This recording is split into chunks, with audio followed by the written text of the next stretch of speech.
आपण मुळा घेतलाय तो 2 साईडनं असा कापून घेऊया आणि त्याची साल काढायची आपल्याला. आपल्या मुळ्याची साल काढून झाली आहे. आता आपण किसून घेऊया. तर मी बारीक किसणीने किसते इथे.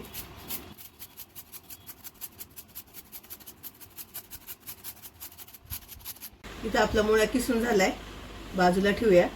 आपण रवा घेतलाय तो मिक्सरच्या भांड्यामध्ये आपण बारीक करून घेणार आहे.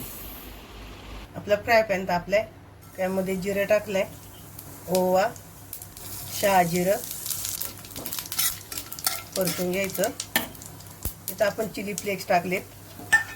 गॅस बारीक केलाय मी. त्यामध्ये किसलेला मुळा टाकूया आणि परतून घेऊ. त्याला 2च मिनिटं परतवायचा, जास्त वेळ नाही परतवायचा. फक्त जो उघडटपणा असतो तो गेला पाहिजे मुळ्याचा. इथे आपलं परतून झालंय. आपण गॅस बंद करू आणि थंड होऊन देऊया. इथं आपण बारीक करून घेतलेला मिक्सरला रवा आहे, त्यामध्ये आपण मुळ्याचं सारण केले ते टाकूया. त्यामध्ये चवीनुसार मीठ. पुऱ्यांचं पीठ मळतो त्या पद्धतीने हा पीठ मळून घ्यायचं आता आपल्याला.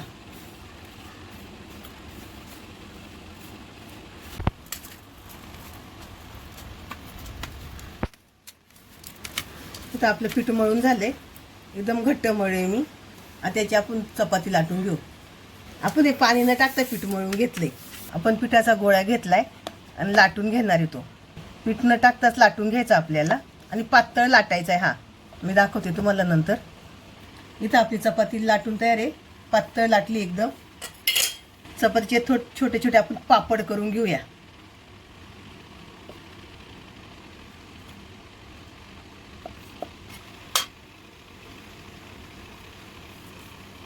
आपण पातळ असे पापड तयार केलेत.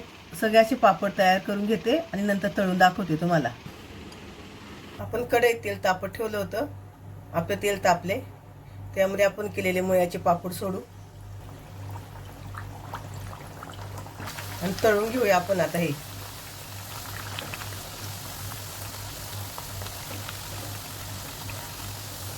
दोन्ही साईडने छान कलर येईपर्यंत आपण तळून घेऊ. इथे तळून तयार झालेत. आता आपण काढून घेऊया. बघा किती क्रिस्पी झालेत आपले.